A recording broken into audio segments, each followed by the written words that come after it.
Salam sejahtera bagi kita semua yang hadir saat ini maupun saudara yang melihat dan mendengarkan ini dari rekaman. Bapak Ibu Saudara sekalian, hari ini kita mau izinkan Roh Kudus mewahyukan isi hati Allah bagi kita semua, khususnya dalam hal pernikahan ilahi. Nah, itu sebabnya saudara, mari ajak sekali lagi kita datang kepada Tuhan. Kita satukan hati dan pikiran dan kita izinkan Roh Kudus yang menuntun kita. Mari kita berdoa. Tuhan, ini waktumu. Tuhan, inilah saat untuk Engkau sendiri yang menyampaikan isi hatimu. Kami haus dan lapar ya Tuhan. Kami rindu menerima apa sesungguhnya kehendak-Mu, apa sesungguhnya isi hatimu, apa sesungguhnya yang Engkau ingin untuk kami terima ya Tuhan. Untuk kami mengerti tentang pernikahan yang Engkau sudah tentukan dan kami mempraktekkannya. Kami mengaplikasikannya dalam kehidupan pernikahan kami sehari-hari. Roh Kudus yang menuntun dan membimbing kami di dalam seluruh kebenaran. Untuk kami boleh menerima ini di dalam hati kami, di dalam nama Yesus. Amin. Bapak, Ibu, Saudara sekalian, kita akan fokuskan hati dan pikiran kita pada satu hal, yaitu pernikahan ilahi. Kalau kita bicara pernikahan yang Allah tentukan, kita perlu kembali kepada master design, rancangan utama pernikahan yang terjadi di Taman Eden. Makanya judulnya disebut Return to Eden. Nah, yang kita mau sadari dan pahami saat ini, saudara, di mata Allah, pernikahan itu sedemikian sentral, sedemikian strategis, dan sedemikian signifikan, hingga Allah memulai kehidupan manusia di dalam Alkitab dari kitab Kejadian dengan pernikahan. Dan pernikahan adalah institusi yang pertama yang Allah bentuk. Dan pernikahan adalah institusi yang utama di mata Allah. Dan sedemikian strategisnya hingga Allah menutup Alkitab di dalam kitab Wahyu juga dengan pernikahan, di mana Kristus sebagai mempelai pria akan datang menjemput gerejanya di akhir zaman, yaitu mempelai wanita bagi Kristus. Dan sedemikian signifikannya pernikahan, saudara. Yang mengerti ini bukan cuma Allah, tetapi iblis juga menangkap ini. Itulah sebabnya, saudara, yang pertama iblis rusak adalah pernikahan. Dosa pertama kali masuk melalui pernikahan. Dan saudara, itulah sebabnya, kalau kita masih ingat, karena sedemikian sentral, strategis, dan signifikan, hingga pelayanan Yesus yang pertama Bahkan mujizat Yesus yang pertama yang Yesus lakukan di mana? Saudara masih ingat? Yaitu di dalam pernikahan di Kana, saudara.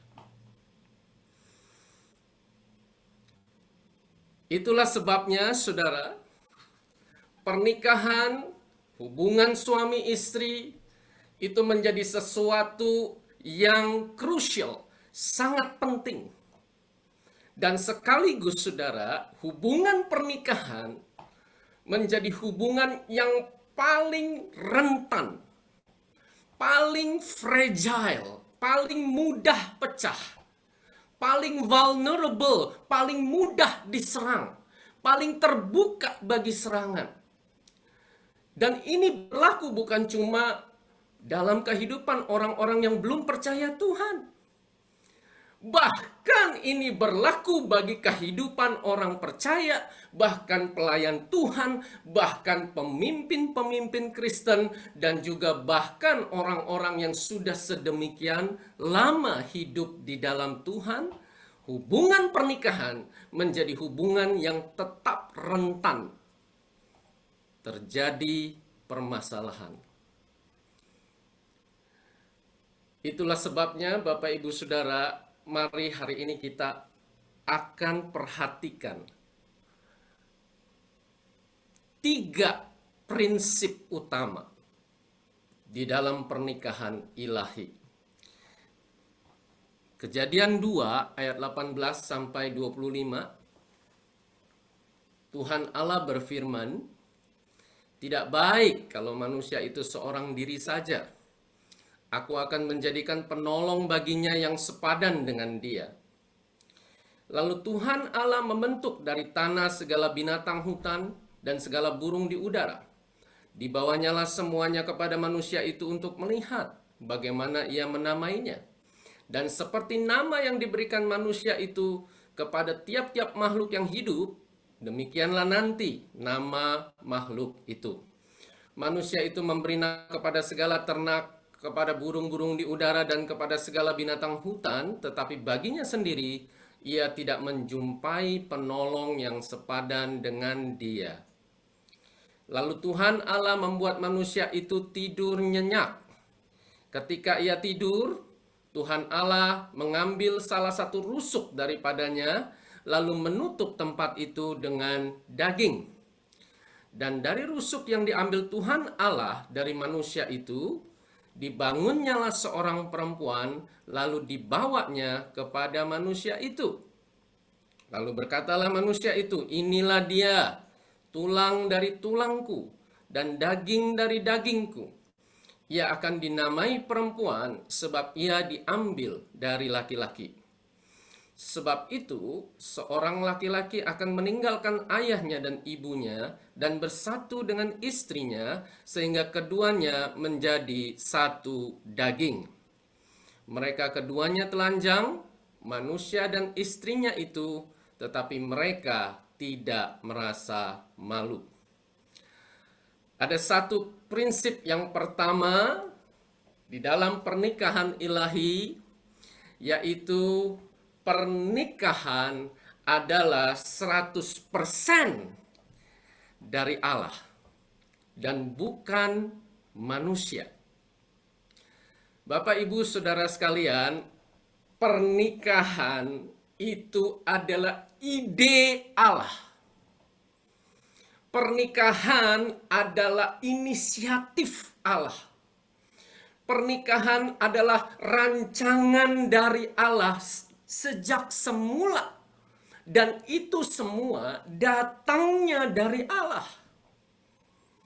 Jadi, saudara, ketika Allah menciptakan manusia pada hari ke-6, ya, saudara, kalau kita baca di kitab Kejadian, dari masing-masing hari pertama, hari kedua, dan seterusnya, Allah berkata bahwa semuanya itu baik, dan pada hari ke-6 dikatakan sungguh amat baik.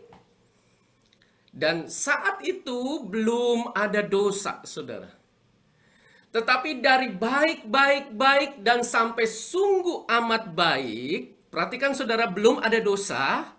Tetapi ada satu yang tidak baik. Apa itu yang tidak baik, saudara? Di ayat 18 dikatakan, tidak baik jika manusia seorang diri saja. Itulah sebabnya Allah yang menginisiasi, Allah yang merancang, Allah yang mewujudkan ide pernikahan. Nah, saat ini saya ajak saudara untuk kita refleksikan kepada masing-masing pernikahan kita. Mari saya ajak kita tanya diri kita sendiri, saudara.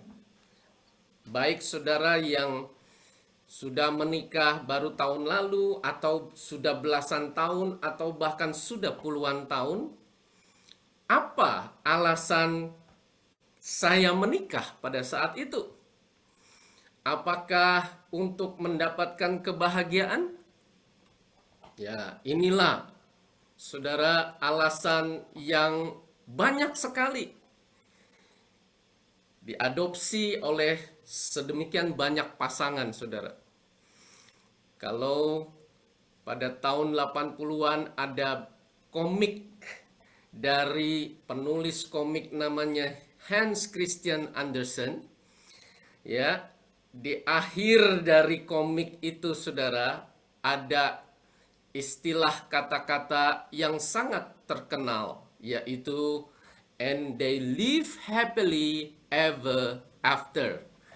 Dan mereka hidup bahagia sampai selama-lamanya. Ya. Nah, saudara sekalian, apakah itu yang ada di benak kita ketika kita ingin menikah? Untuk kita masuk ke dalam dimensi tingkat kehidupan yang lebih lanjut, dan kita berharap bahwa kita akan menjadi lebih bahagia, lebih makmur, lebih sejahtera dengan menikah. Nah, lalu pertanyaannya, ya, saya waktu menyampaikan ini pernah ditanya demikian. Emang salah ya, Pak, kalau kita menikah supaya bahagia? Nah, saudara, tidak selalu berarti salah. Tetapi yang saat ini kita mau pahami bahwa alasan pernikahan yang ada di hati Allah tidak sedangkal itu, saudara. Ada maksud yang lebih mulia dari Allah menikahkan kita, yang lebih besar. Ada kepentingan yang lebih besar daripada sekedar saya jadi bahagia. Nah, yang kedua, saudara, apakah saya menikah karena status sosial? Ya, daripada kalau setiap ketemu orang usia udah kepala 3 bahkan kepala 4 ditanyain terus. Ya. Jadi kamu kapan? Kalau kondangan datang, giliran kamu kapan? Aduh, bosen lah ditanyain terus. Udahlah, mendingan merit aja deh. Dan itu menjadi solusi dari tekanan psikologis. Apakah saya menikah karena alasan salah satunya karena ditekan, karena supaya saya punya status, tidak lagi single, tetapi double, saya sekarang menikah, dan seterusnya. Yang ketiga, saudara, apakah karena romantisme? Termasuk apakah karena ya memenuhi kebutuhan biologis, kebutuhan seksual, dan termasuk apakah supaya mendapatkan keturunan? Ya, Pak, karena sudah pacaran sekian tahun, ya masa nggak nikah sih? Nah, itu romantisme, saudara. Ya, karena sudah teman dari kecil, Pak. Ya, kita sudah dekat, ya udah satuin aja, jadi udah kita nikah aja. Dan seterusnya, saudara. Apakah karena saya mendapatkan amanah untuk melanjutkan keturunan dari keluarga besar saya? Ya, itulah sebabnya anak laki-laki menjadi penting bagi saya dan seterusnya, Saudara. Mari saya ajak setiap kita mengevaluasi alasan pernikahan kita sendiri. Dan yang keempat, Saudara, apakah karena ada alasan ekonomi? Ya, saya menikah untuk memperbaiki kesejahteraan keluarga saya. Saya menikah supaya saya tidak terus-menerus hidup menderita di dalam kemiskinan. Saya menikah untuk mengangkat derajat finansial dalam kehidupan saya, dan seterusnya. Nah, saudara sekalian, yang saat ini kita mau pahami dan kita mau terima, kalau pernikahan kita mau return to Eden adalah alasan yang benar di dalam menikah adalah saya menerima di dalam roh saya bahwa Allah yang mempersatukan saya dengan pasangan hidup saya di dalam pernikahan. Allah yang berdaulat dan sudah mewujudkan kehendaknya di dalam pernikahan. Sekarang timbul pertanyaan, tapi Pak, waktu itu kami menikah, kami belum lahir baru, Pak. Kami belum percaya Tuhan. Apakah itu berarti kami memang dipersatukan oleh Tuhan? Nah, saudara sekalian, saat ini kita mau pahami bahwa Allah berdaulat penuh. Artinya Allah berdaulat dalam kehidupan kita, baik di masa lalu, di masa ini, hari ini, dan juga di masa mendatang.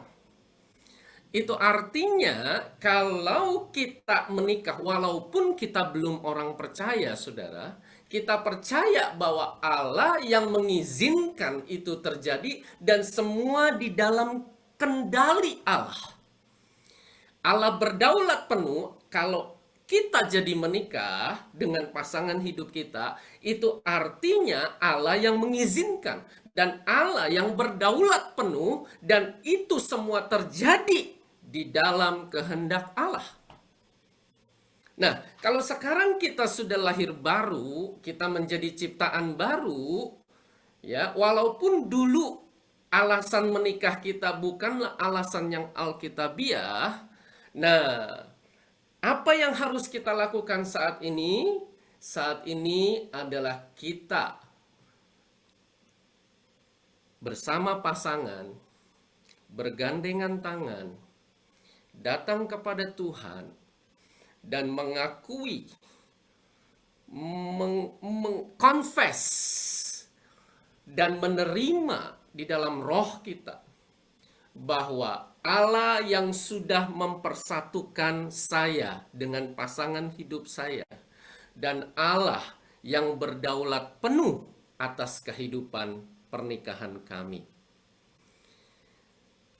Itulah yang perlu kita lakukan untuk kita menikah kembali kepada Taman Eden, pernikahan yang Allah tentukan. Nah, itu sebabnya saat ini saya ajak setiap pribadi bertanya, apa alasan saya menikah?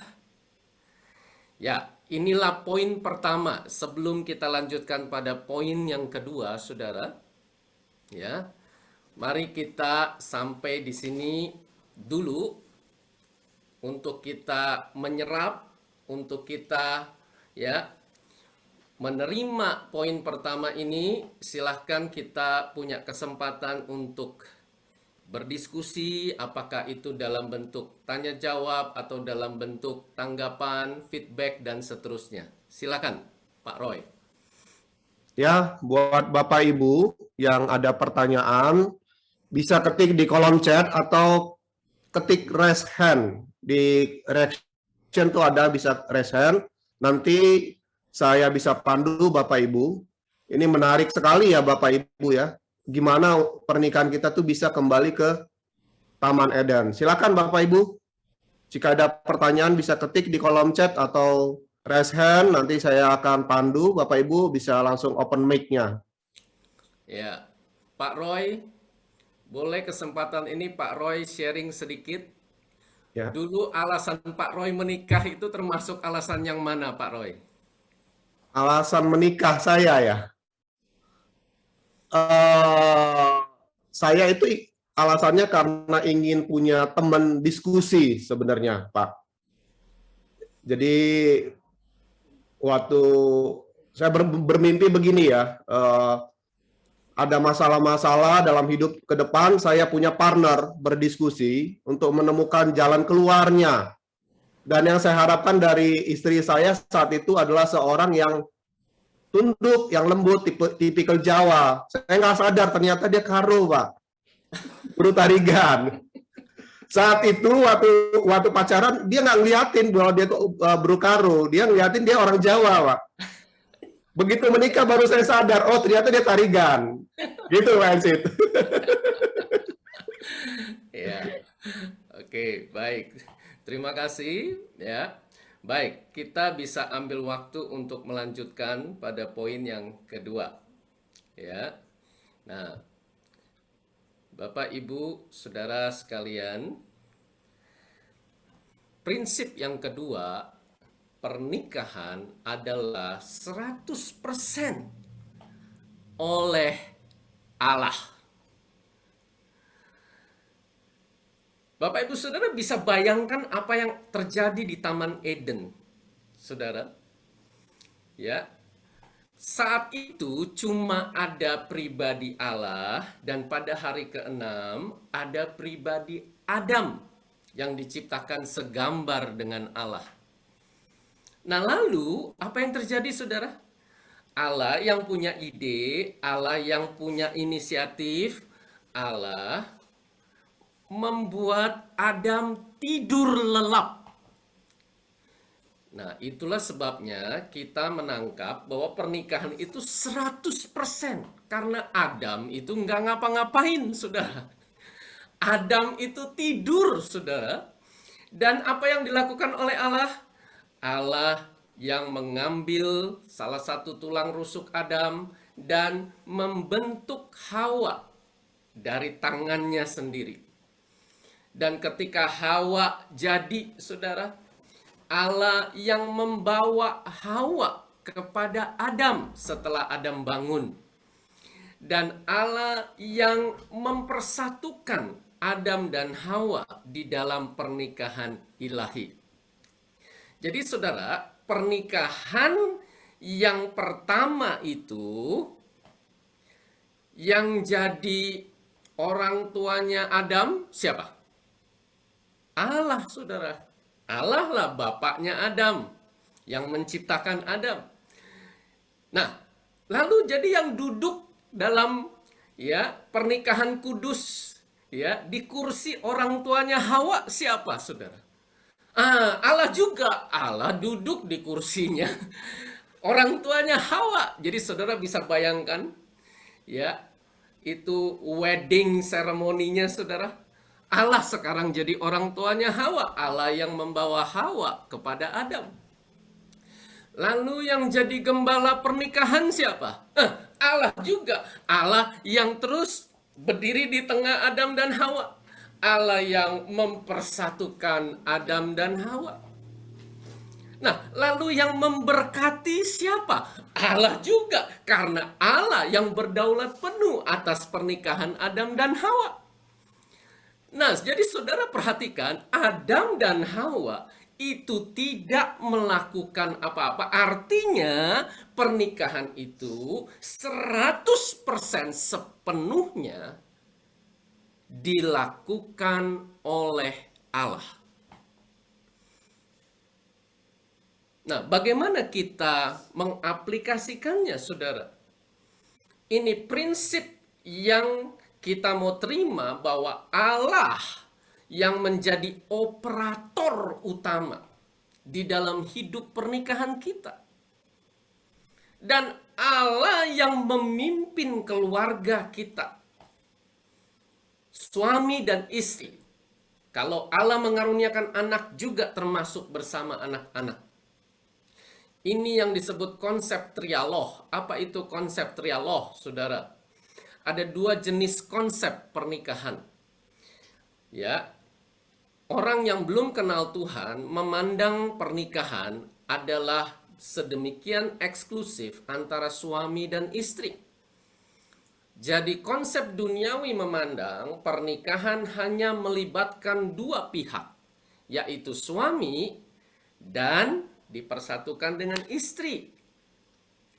Dan saudara, tidak ada pihak lain di dalam pernikahan menurut konsep duniawi.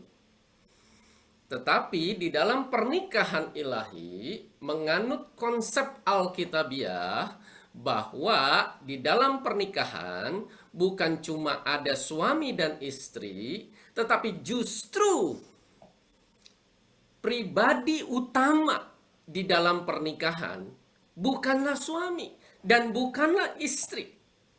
Tetapi pribadi utama di dalam pernikahan adalah justru pribadi ketiga, yaitu Allah. Kenapa? Karena suami dan istri dipertemukan, dipersatukan, idenya dari Allah, dan Allah yang 100% melakukan pernikahan suami dan istri dipersatukan oleh Allah. Jadi saudara, pernikahan yang sejati itu bukanlah tentang saya. Pernikahan yang sejati bukanlah tentang pasangan hidup saya. Pernikahan yang sejati adalah tentang Allah, saudara. Saya berdoa, kita berdoa untuk kita menerima ini di dalam roh kita, saudara. Bahwa Allah yang menjadi tokoh utama, Allah yang menjadi aktor utama, Allah yang menjadi figur utama di dalam kehidupan hubungan suami istri. Demikian firman Tuhan, saudara.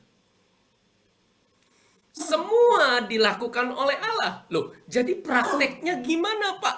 Nah, ini dijelaskan oleh Paulus di dalam Efesus 5, saudara. Ayat 22 sampai 33. Yaitu apa? Allah yang menetapkan suami menjadi kepala bagi istri, sebagaimana Allah adalah kepalanya suami.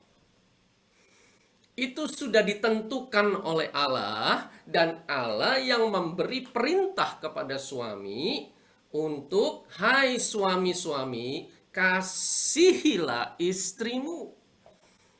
Itu perintah utama dan perintah yang paling fundamental bagi setiap suami.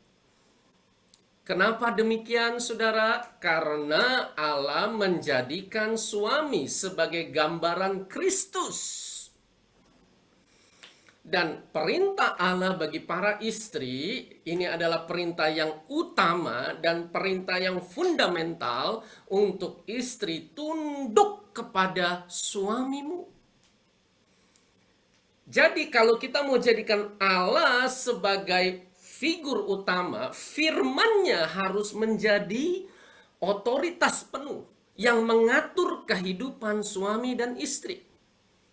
Sedemikian rupa hingga, saudara, suami dan istri menjalani kehidupan pernikahan sesuai dengan apa yang diperintahkan oleh Allah. Itulah yang dimaksud Allah yang menjadi operator utama. Allah yang memimpin keluarga kita. Allah yang menjadi peran utama di dalam kehidupan suami dan istri. Dan itu artinya apa, saudara? Untuk mempraktekkan perintah Allah ini, Ya, kalau kita baca di dalam Efesus 5 itu, perintah Allah adalah, hai suami-suami, agapaulah istrimu. Dan itu artinya apa? Sejauh mana suami membangun hubungan intim dengan Allah, karena di dalam hubungan intim itulah suami itu menerima kasih yang agape, sampai sejauh itulah suami beroleh kasih karunia untuk mengalirkan kasih yang agape itu kepada istrinya. Perhatikan saudara, sampai sesentral itu peranan Allah. Itu artinya kalau suami menghadapi tantangan, kenapa ya kok saya sulit mengasihi istri saya? Ya, saya pernah disautin begini, Bapak Ibu Saudara sekalian. Pak Elsit nggak tahu istri saya sih.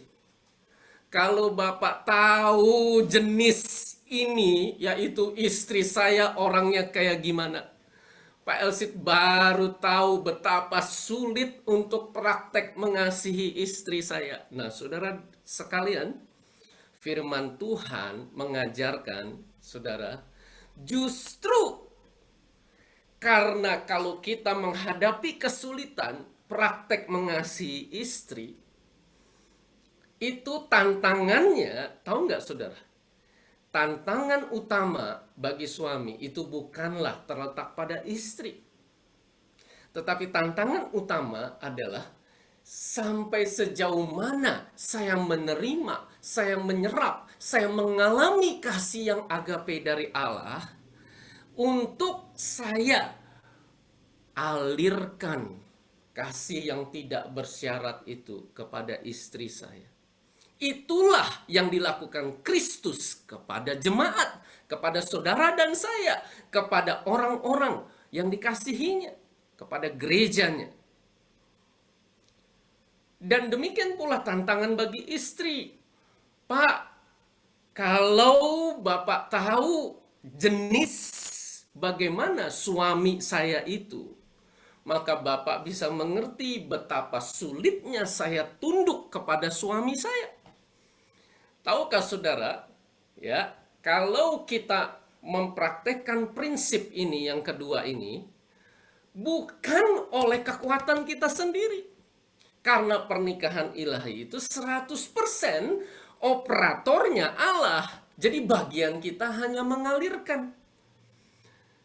Ketika istri menghadapi tantangan demikian, tantangan yang sesungguhnya adalah bagaimana istri menghayati, mengalami, menerima di dalam roh istri.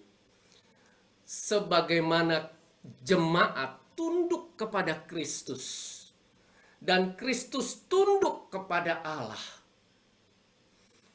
Demikianlah saya beroleh kasih karunia untuk saya praktek tunduk kepada suami. Dan kalau hal yang mendasar ini terjadi, saudara, ya, maka di dalam kehidupan keluarga, kehidupan aspek-aspek pernikahan itu, ya, selain keluarga, yaitu di dalam pendidikan, termasuk dalam, ya, kebutuhan pribadi saya sendiri, dalam kehidupan sosial dengan teman-teman dan komunitas, dalam kehidupan keuangan, dalam kehidupan pelayanan, dan juga dalam kehidupan kita, ya, have fun, kita menikmati anugerah Allah dalam kehidupan kita dengan kita melakukan hal-hal yang menggembirakan. Itu semua berpusatkan Kristus. Itulah pernikahan 100% oleh Allah. Nah, saudara, ini adalah kebenaran yang sedemikian mendasar dan sekaligus sedemikian rentan. Kenapa? Karena saya pribadi pernah mengalami, saudara, saya kira hidup saya berpusatkan Kristus, tetapi ternyata tidak demikian. Kami pernah mengalami periode kehidupan di mana kami kira Kristus yang menjadi pusat kehidupan kami, tapi ternyata pelayanan yang menjadi pusat kehidupan kami. Ya, saya pernah mengalami periode di mana pelayanan sampai saudara sedemikian ekstrim. Rumah saya jadikan tempat menukar koper, saudara. Dari satu kota kepada kota lain, dari satu tempat kepada tempat lain, dari airport kepada airport, saudara. Sampai pulang hanya untuk tukar baju, tukar koper, pergi lagi ke airport, dan seterusnya. Dan saudara, itu adalah periode yang sangat sulit di dalam hidup saya. Karena istri protes, istri ya bereaksi, dan seterusnya, saudara. Saya melayani, tetapi saudara, kehidupan pernikahan kami begitu rapuh.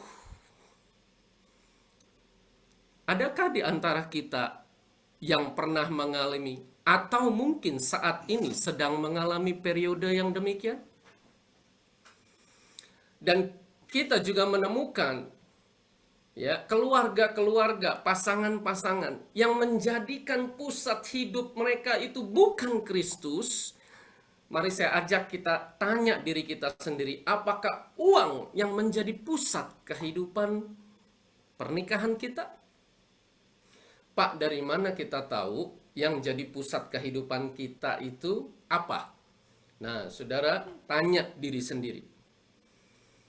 Keputusan-keputusan dan arah kehidupan kita digerakkan oleh apa, saudara? Atau oleh siapa?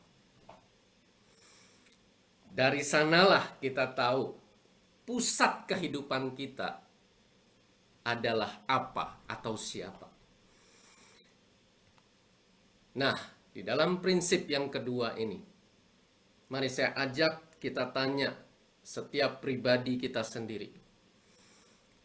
Sesungguhnya, kalau kita mau jujur dan terbuka, apakah kehidupan pernikahan kami, apakah kehidupan keluarga kami, itu 100% dioperasikan oleh Allah?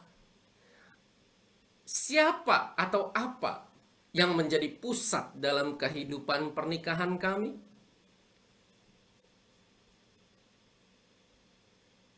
Demikian prinsip yang kedua. Baik, sampai di sini. Silakan Pak Roy. Oke, mungkin Bapak Ibu mungkin lebih enak bisa ketik di kolom chat ya jawaban dari pertanyaan Pak Elsi tadi. Kita belajar untuk otentik pagi hari ini gitu ya. Bapak Ibu mungkin bisa tuliskan siapa yang menjadi pusat, apakah saat ini Tuhan gitu ya. Kalau kami pribadi kadang-kadang Tuhan menjadi pusat, kadang-kadang masih uang Pak Elcid. Gitu. Jadi mungkin Bapak Ibu bisa ketik di kolom chat. Jadi kita interaktif ya Bapak Ibu, ini sebagai tanda bahwa memang kita ngikutin dan memang kita sama-sama ingin bertumbuh, ingin belajar kebenaran firman Tuhan pagi hari ini. Silakan Bapak Ibu bisa ketik di kolom chat.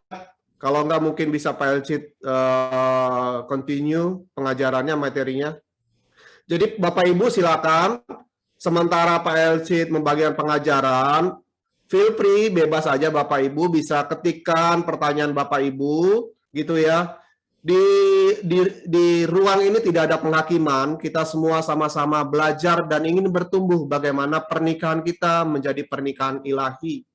Kita bersama-sama menjadi sebuah komunitas sebagai keluarga yang saling mendukung, saling menguatkan, karena tidak ada superhero, tidak ada Superman di dalam pernikahan. Hanya Tuhan superhero kita. Silakan. Ya. Ya Pak Roy, apakah di dalam chat sudah ada pertanyaan? Ada Pak Elcid. Dari saya dulu mungkin ya, sebelum saya tanyakan nih ya, pertanyaan dari chat. Saya bertanya nih Pak Elcid ya. Kan tadi secara teori gampang Pak Elcid, bahwa saat kita mengerti bahwa pusat pernikahan kita itu datangnya dari Tuhan, ide pernikahan itu adalah datangnya dari Tuhan, gitu ya. Jadi motivasi kita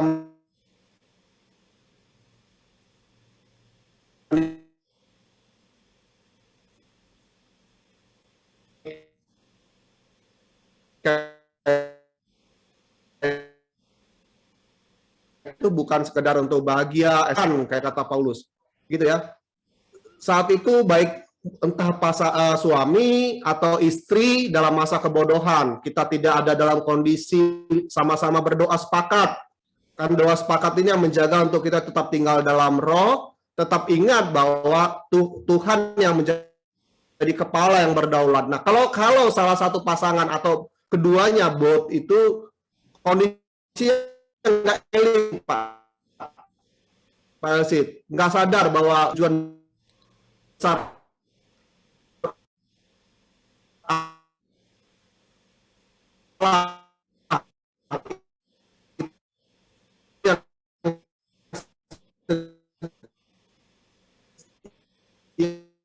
yang sedang kita kejar dalam pernikahan. Pak Roy, mohon maaf, saya tadi terpotong mungkin karena gangguan jaringan, jadi tidak menerima apa yang disampaikan Pak Roy. Oke, bisa saya ulang ya Pak Elsit ya? Oke, secara teori kan tadi yang Bapak ajarkan itu luar biasa ya.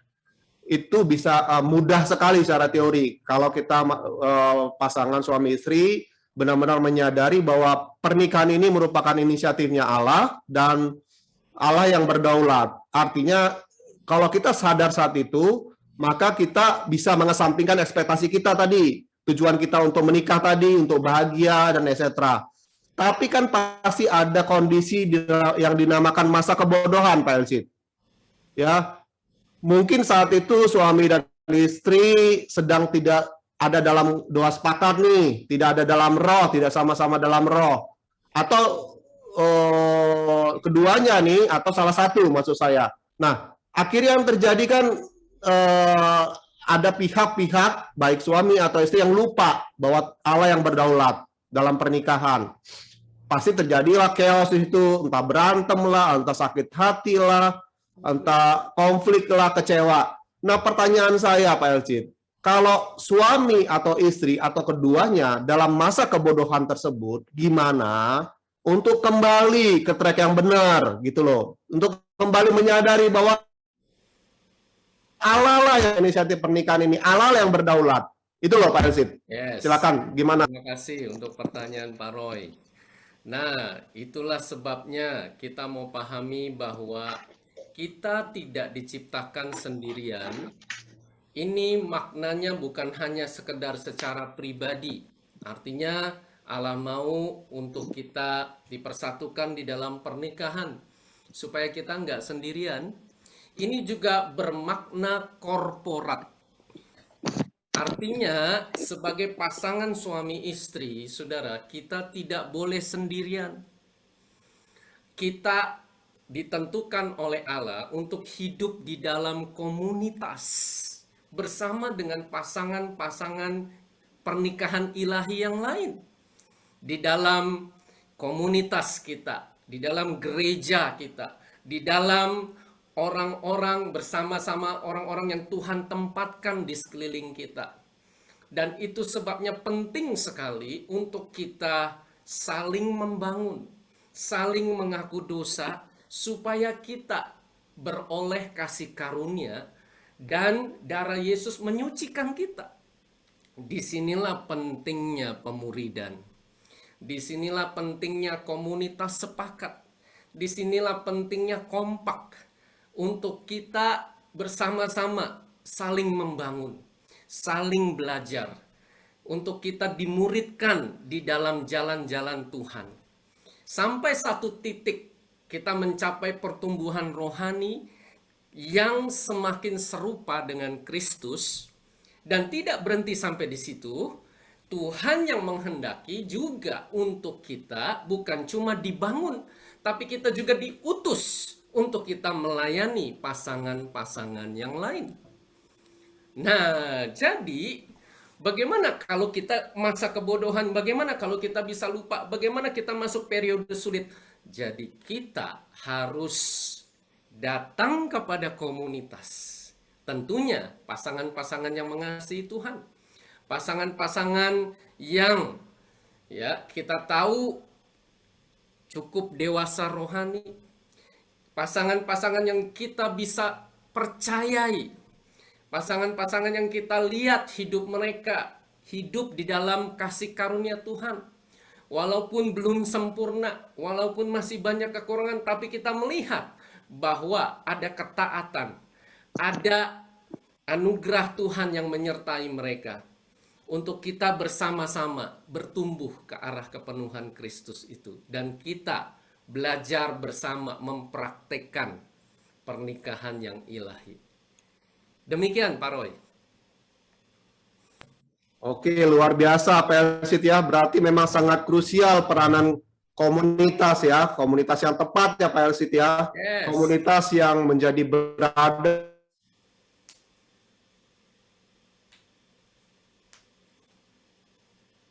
and sister keeper. Komunitas yang menerima kita ya, mendukung teman-teman dalam komunitas supaya komunitas itu bisa bertumbuh, bukan untuk menghakimi, bukan menjadi guru semata-mata, tapi sebagai teman gitu ya mungkin Pak Elsit ya. Yes. Ya, luar biasa Ya. Pak Elsit. Nah, Jadi Bapak pertanyaannya Pak Roy, bagaimana kalau dari pasangan-pasangan atau pribadi-pribadi yang hadir saat ini maupun yang melihat, menonton rekaman ini, rindu untuk dilayani, rindu untuk mengalami pemulihan, rindu untuk belajar mempraktekkan apa yang kita bahas di sini. Bagaimana caranya Pak Roy? Apakah ada nomor yang bisa dihubungi dan sebagainya? Bagaimana Pak Roy? ya, luar biasa. Ini berarti kita mulai satu frekuensi Pak Elsit. Kebetulan saya mau menyampaikan itu tadi Pak Elsit. Yes. Jadi Bapak Ibu di kolom chat tadi kan sudah ada link. Ya, link bisa diketik itu linknya bitrate bla bla bla gitu ya Bapak Ibu ya di kolom chat tadi. Nah, di situ ada komunitas kita dari tim Marriage Forever bersedia membantu Bapak Ibu. Kita bersedia untuk menginisiasi komunitas-komunitas pernikahan yang nanti tujuan akhirnya adalah setiap komunitas ini mengerti bahwa kita sedang mengerjakan tujuan besar dari Allah, bukan tujuan pribadi kita, dan kemudian kita multiplikasi ke dalam pernikahan yang lain. Silakan Bapak Ibu, ayo semangat, tetap semangat. Apapun kondisi pernikahan kita pada saat ini, itu bukan berarti garis akhirnya. Ya, garis akhirnya ditentukan oleh Tuhan. Kalau Tuhan yang menentukan garis akhir, berarti pernikahan kita akan menjadi pernikahan di Taman Eden. Yes. Begitu mungkin Pak Elsit yang bisa saya tambahkan. Terima Bapak Ibu bisa lihat di kolom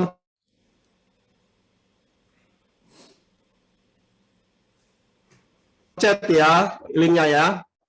Kayaknya nge-lag ya. Halo Pak Elsit, Ya. bisa kedengaran Pak Elsit? Bisa. Silakan lanjut Pak Elsit. Oke, apakah di kolom chat sudah ada pertanyaan Pak Roy?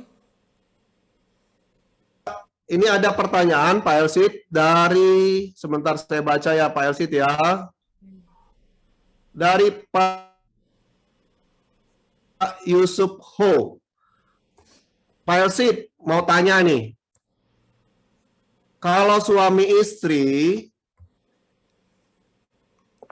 oke, jadi mungkin gini, Pak Yusuf ini sedang melayani pernikahan suami istri Pak Elsit ya.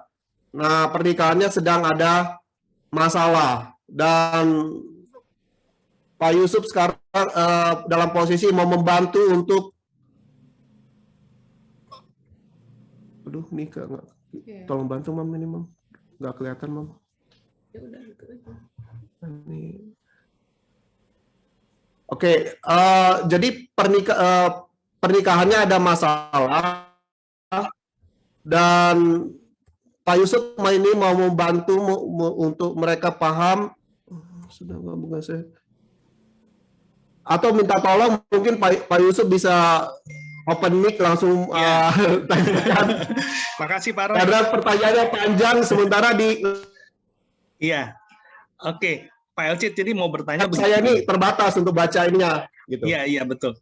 Mau tanya begini, kalau saya sedang menangani pasangan suami istri bermasalah, dan kan menurut kebenaran itu kan bahwa kuncinya salah satunya mereka harus menyadari bahwa pernikahan mereka harus berpusatkan pada Kristus. Nah, tapi kan kendalanya pada kalau saya melayani akhirnya mereka berpusat pada saya, dikit-dikit masalah cari saya kan gitu. Gimana caranya supaya saya menolong mereka. Mereka jangan berpusat sama saya, sekalipun saya itu konselornya, tapi menolong mereka untuk bergantung pada Kristus. Gimana tuh Pak Elcid? Ya, terima kasih untuk pertanyaan Pak Hu.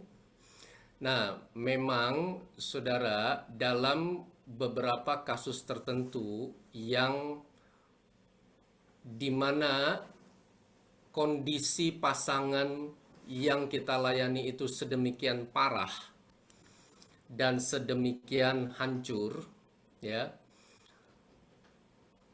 ada periode tertentu di mana kita menjadi alat Tuhan melayani secara intensif. Ya. Ada pasangan-pasangan yang jangankan mereka tuh ya mau ngomong sama pasangannya.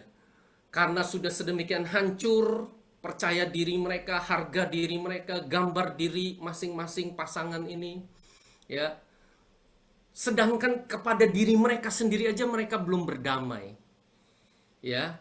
Nah, jadi ada periode tertentu di mana konselor pernikahan itu melayani dengan ya mengambil dominasi tertentu di mana kita menyediakan diri menjadi alat Tuhan untuk membimbing, untuk menuntun baik itu suami dan atau istrinya, untuk mereka mencapai satu titik di mana mereka bisa berdiri dengan teguh.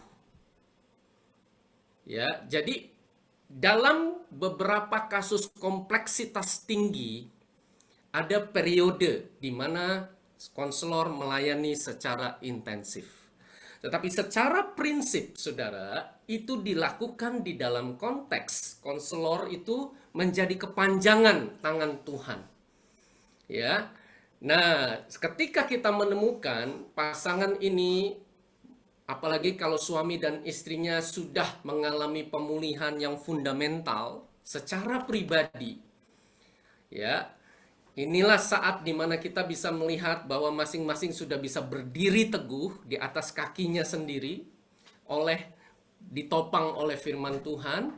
Maka itulah saatnya dimana konselor pernikahan mulai mengarahkan mereka untuk langsung ya bergantung kepada Allah.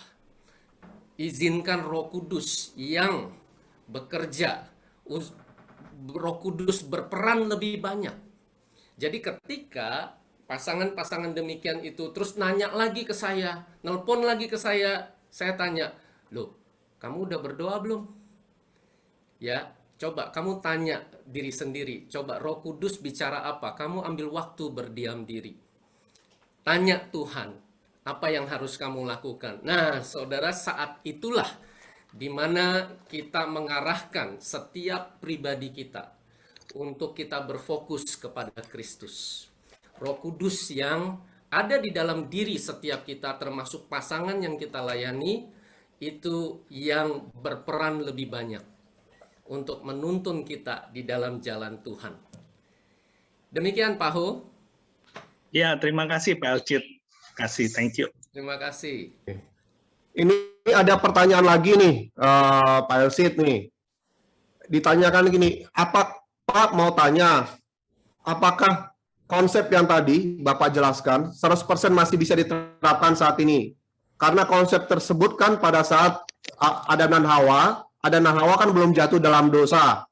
Itu pertanyaan pertamanya. Kemudian kedua, apakah di dalam kekristenan dikenal konsep salah jodoh atau salah pasangan, memilih pasangan baik suami ataupun istri, Pak Elcid? Silakan Pak Elcid.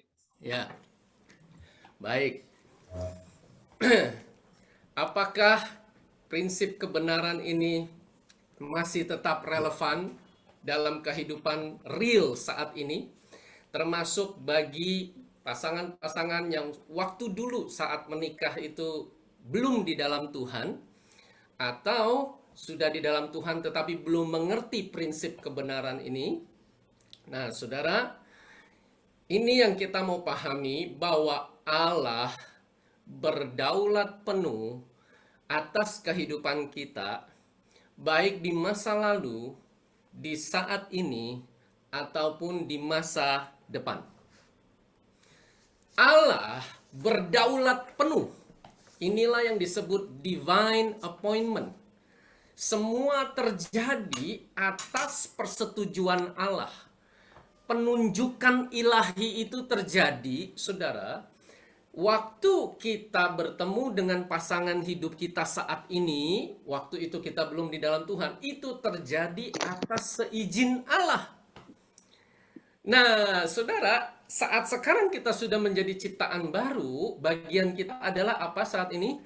Bagian kita adalah kita menerima dengan iman bahwa Allah berdaulat penuh dan Allah yang sudah mempertemukan dan mempersatukan saya dengan pasangan hidup saya. Dan jadi sekarang saya jalani sesuai dengan kehendak Allah. Nah, jadi saudara, prinsip ini tetap relevan dan selalu relevan dan pasti relevan dalam kehidupan kita saat ini. Demikian, Pak Roy. Kemudian pertanyaan selanjutnya, Pak Elsit, apakah ada di dalam kekristenan dikenal namanya salah jodoh atau salah istri atau suami, maksudnya salah Ya.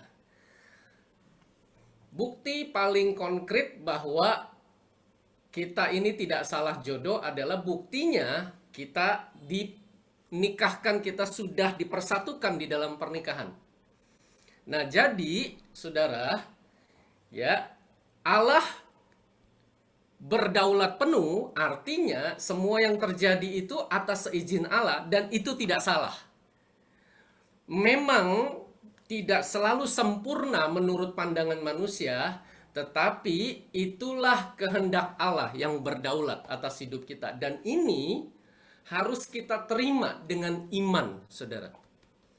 Ya, ini penting supaya, saudara, langkah-langkah hidup kita ke depan itu mantap dan kokoh berdasarkan iman kita yang teguh. Ya, baik. Terima kasih. Demikian, Pak Roy. Oke, thank you Pak Elsit. Berarti tidak ada namanya salah jodoh, Pak ya. Yes. Karena ini kalau ini inisiatifnya Tuhan, masa sih Tuhan salah gitu ya, Pak Elsit ya? Ya. Gitu. Ya. Oke, ada pertanyaan selanjutnya nih, Pak Elsit. Pak Elsit kan mengatakan bahwa pernikahan itu inisiatif Allah. Nah, kemudian positioning kita sebagai manusia, apa kita pasif menunggu saja Tuhan mengirimkan pasangan kepada kita untuk kita nikahi? Atau harus ada usaha dari sisi manusia? Bagaimana menurut Pak Elsit? Yes, terima kasih. Nah, kalau kita baca di Kejadian 2 dari ayat 18 sampai ayat 25 itu, ya, ada bagian dari Adam dan ada bagian dari Hawa yang dijelaskan berikutnya, ya. Di dalam kitab Timotius, Paulus menjelaskan bagian dari masing-masing kita, ya. Nah, bagian dari Adam, saudara, adalah ketika Allah, ya, menciptakan Hawa. Apa yang terjadi pada Adam? Adam itu dikasih kerjaan sama Allah, yaitu memberi nama hewan-hewan. Ini bicara tentang prinsip bahwa, nah ini prinsip, saudara. Firman Tuhan mengajarkan seorang pria itu harus sudah berkarya sebelum menikah. Ya, apa maksudnya berkarya, saudara? Melakukan pekerjaan, ya, yang produktif, ya, yang menghasilkan sesuatu.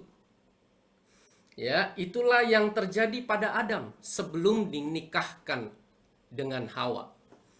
Ya, dan saudara, ya, kalau kita baca itu di ayat-ayat berikutnya, di ayat 24, ya, 23, 24 itu masing-masing, ya, termasuk Adam itu harus meninggalkan ayah dan ibunya. Ya, itu artinya, saudara, sang pria itu harus mandiri. Ya, berdiri di atas kakinya sendiri. Di dalam aspek-aspek kehidupannya secara mental, artinya dia tidak lagi bergantung secara emosional kepada orang tuanya, ya. Dan juga dia juga secara finansial dia bisa memenuhi self support kehidupannya sendiri.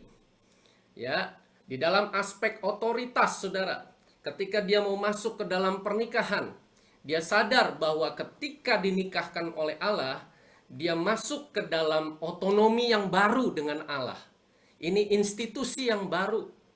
Meninggalkan ayah dan ibunya lalu bersatu dengan istrinya. Ya, dan keduanya itu menjadi satu daging. Itulah contoh, ya, bagian dari sang pria. Bagian dari sang wanita adalah, ya, Saudara, apa? Nah, ini juga bagian pria juga termasuk. Di dalam 2 Timotius 2 ayat 22, Paulus menjelaskan, jauhilah nafsu orang muda. Nah, lalu Paulus ajarin begini, Saudara, firman Tuhan ajarin, tetapi ya hidup bersama dengan orang-orang yang berseru kepada Allah dengan hati nurani yang murni. Nah, kita baca saja 2 Timotius 2 ayat 22. Sebab itu jauhilah nafsu orang muda. Nah, ini nih. Ini baik pria dan wanita. Ya. Kejarlah keadilan, kesetiaan, kasih, dan damai bersama-sama dengan mereka yang berseru kepada Tuhan dengan hati yang murni.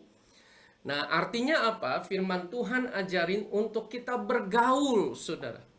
Untuk kita hidup di dalam komunitas. Komunitas yang bagaimana?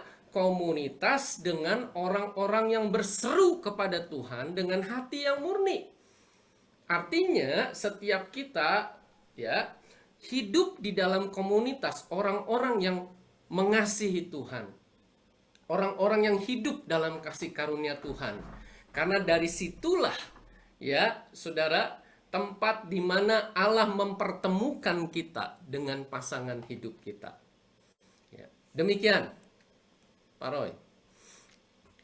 Oke, terima kasih Pak Elsit. Ya, ini di kolom chat sudah tidak ada pertanyaan Pak Elsit. Mungkin saya buka ruang pertanyaan untuk Bapak Ibu bisa langsung open mic ataupun raise hand dulu. Silakan Bapak Ibu.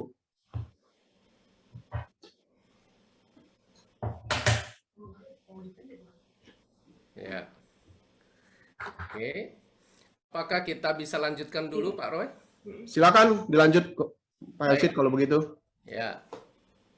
Kita akan lanjutkan, Saudara, bahwa kehidupan pernikahan kita dan aspek-aspek dalam kehidupan keluarga kita itu haruslah berpusatkan Kristus. Nah, Saudara sekalian, kita masuk kepada prinsip yang ketiga.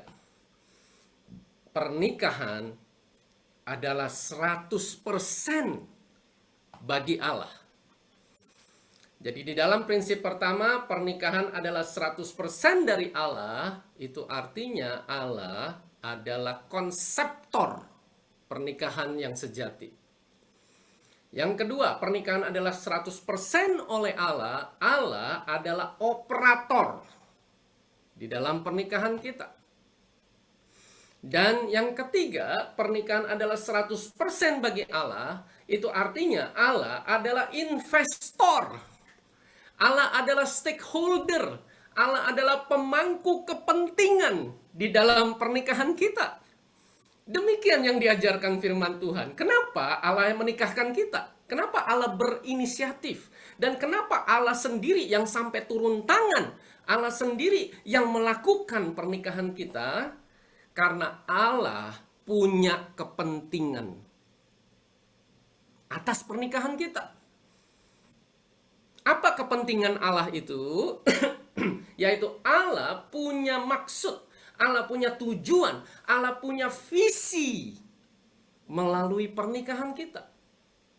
Di dalam Kejadian 1, yaitu satu pasal sebelumnya, ayat 27 sampai 28, Allah mengutarakan maksud Allah di dalam mempersatukan Adam dan Hawa ini. Ayat 27, maka Allah menciptakan manusia itu menurut gambar Allah. Apa itu gambar Allah? Yaitu keluarga surgawi. Ada Allah Bapa, ada Allah Roh Kudus menjadi gambaran ibu. Dan ada Allah Anak, yaitu firman itu sendiri. Lalu Allah memberkati mereka, yaitu Adam dan Hawa, suami istri ini. Dan Allah berfirman kepada mereka, nah inilah saudara. Ya, kepentingan Allah, inilah visi Allah, inilah maksud Allah. Be fruitful and multiply. Beranak cuculah dan bertambah banyak. Penuhilah bumi, yaitu dengan keturunan-keturunan ilahi, dengan generasi ilahi, dengan anak-anak Allah. Penuhilah bumi ini tidak harus selalu berarti keturunan biologis. Tapi keturunan ilahi ini adalah murid-murid yang dihasilkan. Ya, anak-anak rohani yang dibimbing, yang dibina, yang dimuridkan.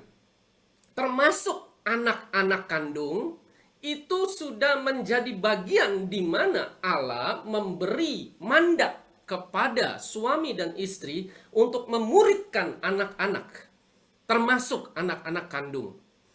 Dan taklukkanlah itu, taklukkan bumi ini, dan Allah mau untuk kita berkuasa atas bumi ini. Binatang di laut, yang di udara, dan segala binatang yang merayap di bumi.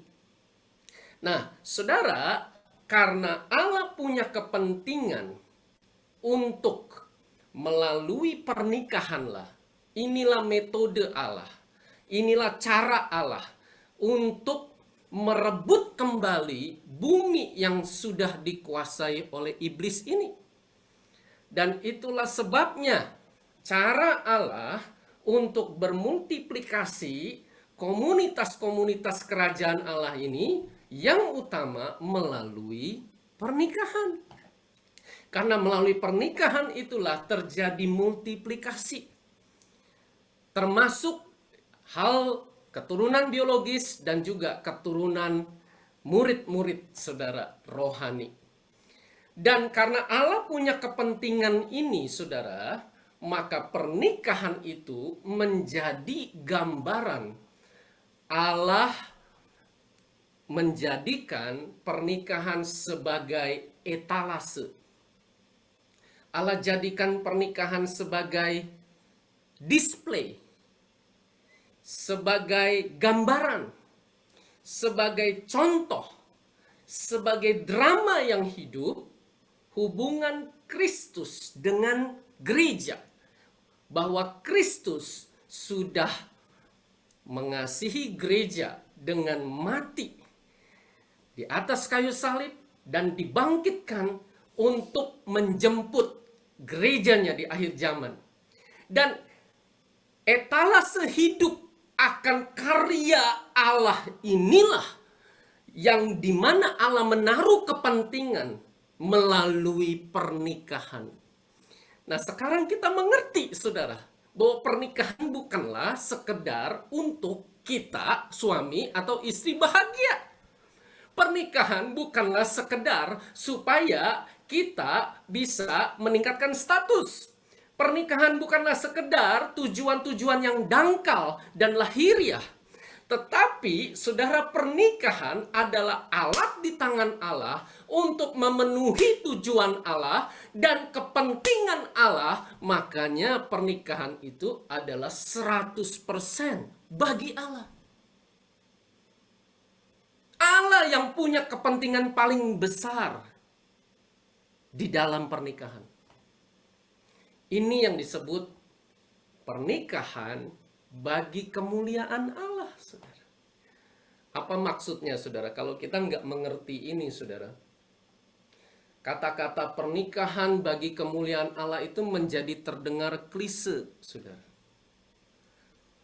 Ya, apa maksudnya, saudara?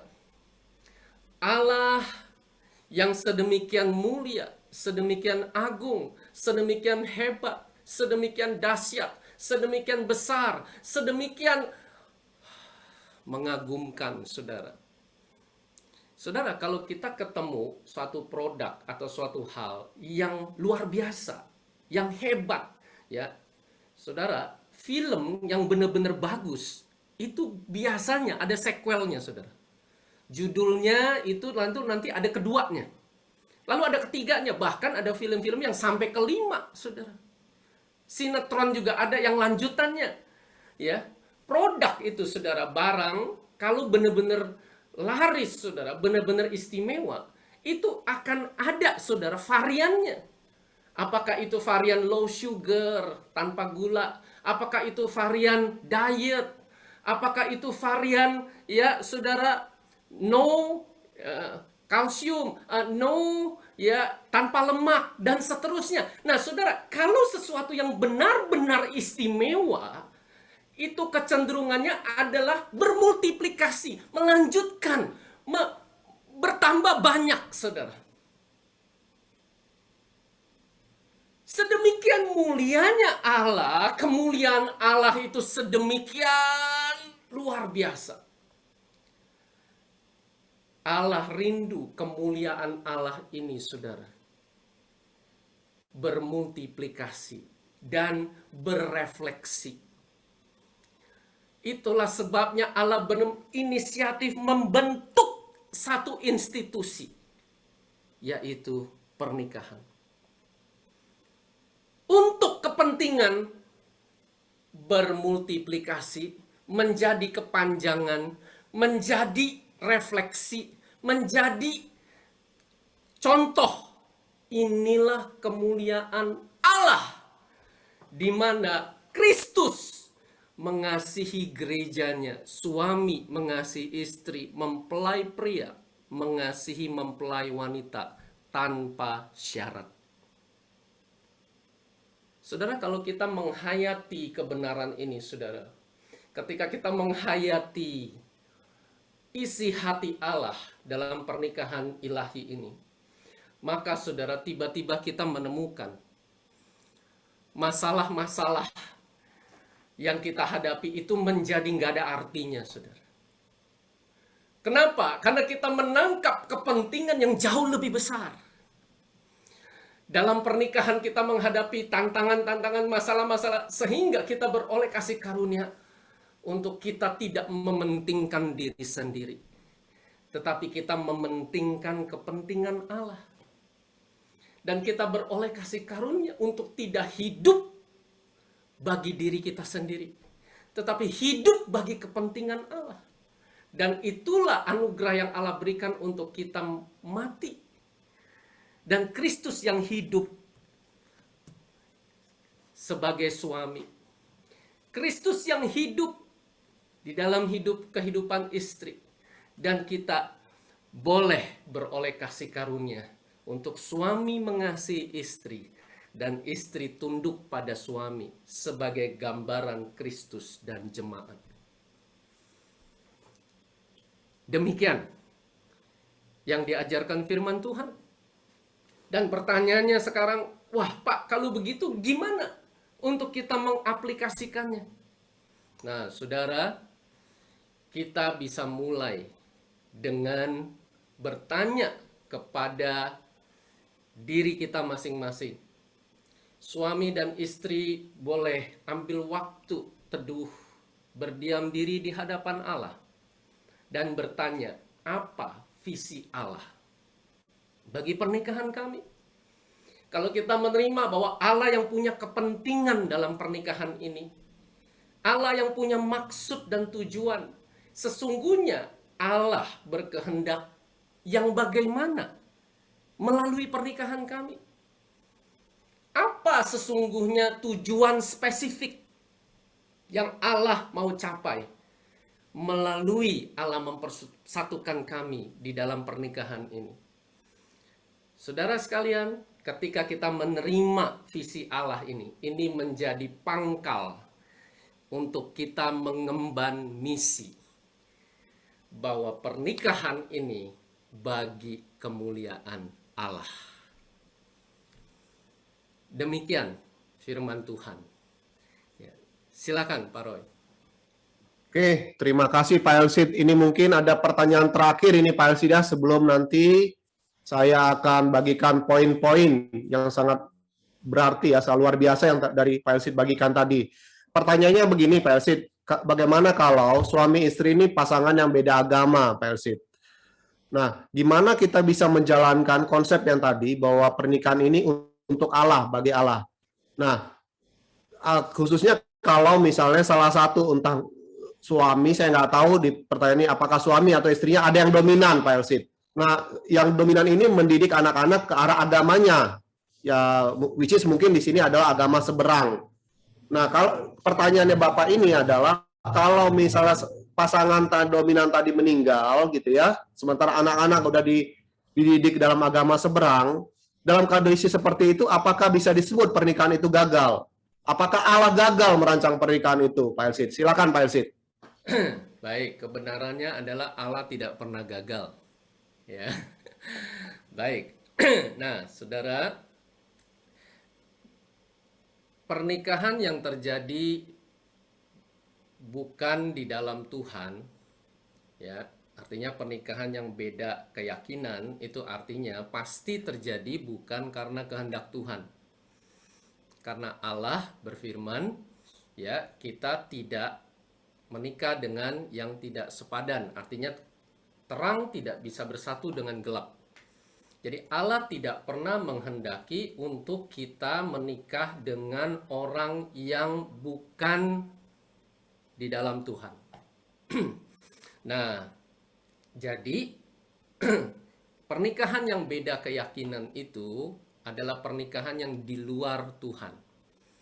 Dan kalau sudah terjadi di luar Tuhan, ya, dan sampai saat ini salah satu baik suami atau istrinya belum di dalam Tuhan, yang firman Tuhan ajarkan, ya, baik istri, nah ini prinsip juga berlaku bagi suami, untuk hidup sedemikian rupa supaya melalui perlakuan istri atau suami yang di dalam Tuhan itu menjadi kesaksian, menjadi saluran kasih Kristus, menjadi alat di tangan Tuhan, supaya pasangannya boleh mengenal Kristus melalui kehidupan suami atau istri yang di dalam Tuhan itu. Nah, demikian yang diajarkan firman Tuhan. Nah, tentunya dalam prakteknya, betul-betul ini dibutuhkan kasih karunia, dan saudara, dibutuhkan ya seringkali ya prosesnya tidak sebentar, butuh proses yang panjang, ya, dan itu sebabnya ya saudara, bagi pasangan yang menikah dengan beda iman, ya, betul-betul dibutuhkan kekuatan komunitas untuk menopang kehidupan seorang suami atau istri yang menikah dengan pasangan yang berbeda iman. Ya. Baik, sampai di situ. Ya. Demikian Pak Roy. Oke, terima kasih Pak Elsid. Saya rasa Kak, mengingat waktu ya, mungkin kita sudah bisa sampai pada kesimpulan Pak Elsid. Mungkin saya bisa bacakan beberapa poin kesimpulan dari saya. Kalau ada yang perlu ditambahkan, mungkin feel free, nanti bisa Pak Elsid bisa tambahkan. Ada beberapa poin yang saya pelajari dari tadi ya. Pertama yang saya dapatkan bahwa pernikahan ini adalah perjanjian bukan antar manusia, tapi perjanjian suami istri terhadap Tuhan. Karena ini bukan kontrak antar manusia, antara laki-laki dan perempuan, inilah menjadikan alasan mendasar bahwa pernikahan ini tidak bisa dibatalkan. Yang arti belak-belakannya adalah pernikahan itu nggak bisa cerai, Bapak Ibu. Nggak ada kata namanya cerai. Cerai itu hanya antara suami dan istri. Di mata Tuhan tidak ada perceraian. Itu mungkin poin pertama yang saya dapatkan. Poin kedua adalah yang saya dapatkan supaya kita suami istri itu benar-benar sadar bahwa pernikahan ini adalah inisiatif dari Allah. Bahwa kita menikah itu bukan sekedar untuk bahagia, bukan untuk alasan-alasan pribadi kita, suami istri perlu ada dalam kondisi berdua sepakat, kesatuan roh. Ini harus dibangun sebagai sebuah budaya, sebuah kebiasaan. Salah satu tujuan berdua sepakat ada dalam stage roh, saya bilang ya, terus terhubung dengan Tuhan supaya kita terhindar dari masa-masa kebodohan yang tadi pertanyaan tadi ya. Jadi bisa kita terus sadar nih, diinspirasikan oleh Tuhan. Pernikahan kamu ini datangnya dari aku loh, inisiatifnya aku loh. Sehingga kita benar-benar sadar nih, selalu sadar dan mulai sadar bahwa Tuhanlah yang mulat atas pernikahan kita. Jadi perasaan kita tidak jauh lebih penting daripada tujuan Allah buat pernikahan kita. Kadang-kadang yang menjadi masalah pernikahan kan kita ngerasa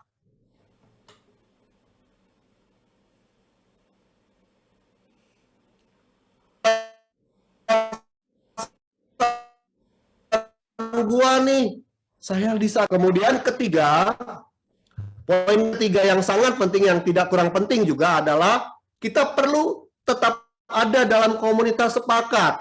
Komunitas sepakat yang menjagai kita, mengingatkan kita, komunitas di mana kita bisa terbuka tanpa topeng di situ. Karena syaratnya untuk kita bisa ditolong, kita harus terbuka.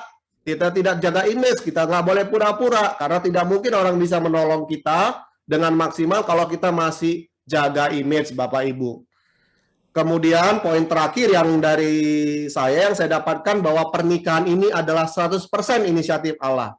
Artinya adalah kita harus lebih mementingkan tujuan Allah buat pernikahan kita daripada tujuan kita, daripada kepentingan kita, daripada perasaan kita. Kalau kita sudah mementingkan tujuan Allah dalam pernikahan kita, Tuhan yang bertanggung jawab atas apapun yang kita alami, atas apapun yang kita rasakan, atas apapun masalah-masalah yang ada dalam pernikahan kita, sepanjang kita datang dan bawa semuanya itu kepada Tuhan. Silakan Pak Yasid kalau mau ada ditambahkan. Yes. Prinsip yang kita pelajari itu disarikan oleh Paulus di dalam Roma 11 ayat 36. Sebab segala sesuatu termasuk pernikahan kita adalah dari Dia dan oleh Dia dan kepada Dia. Bagi Dialah kemuliaan sampai selama-lamanya. Pernikahan yang sejati yang dikehendaki Allah adalah pernikahan yang suami dan istri menerima dengan iman yang teguh bahwa saya dipersatukan dengan pasangan saya itu dari Allah, atas inisiatif Allah, idenya Allah, dan 100% rancangan Allah. Karena Allah adalah konseptor pernikahan kami. Dan yang kedua, pernikahan yang kami lakukan, kami jalani sepenuhnya 100% oleh Allah. Bagaimana mempraktekannya? Firman-Nya yang mengatur sepenuhnya dalam kehidupan pernikahan kami. Di mana suami saya belajar mengasihi istri saya seperti Kristus mengasihi jemaat. Dan istri tunduk kepada suami sebagaimana jemaat tunduk kepada Kristus. Dan yang ketiga, pernikahan kami terjadi karena kepentingan Allah yang lebih utama, yang paling utama dalam kehidupan kami. Itulah pernikahan 100% kepada Allah, 100% bagi Allah. Bahwa pernikahan kami dijadikan alat, dijadikan etalase oleh Allah, dijadikan display oleh Allah kepada dunia. Inilah kehidupan yang sesungguhnya antara Kristus dengan jemaat. Di mana Allah punya misi menghasilkan keturunan ilahi dan meluaskan kerajaan Allah melalui multiplikasi yang terjadi. Demikian firman Tuhan.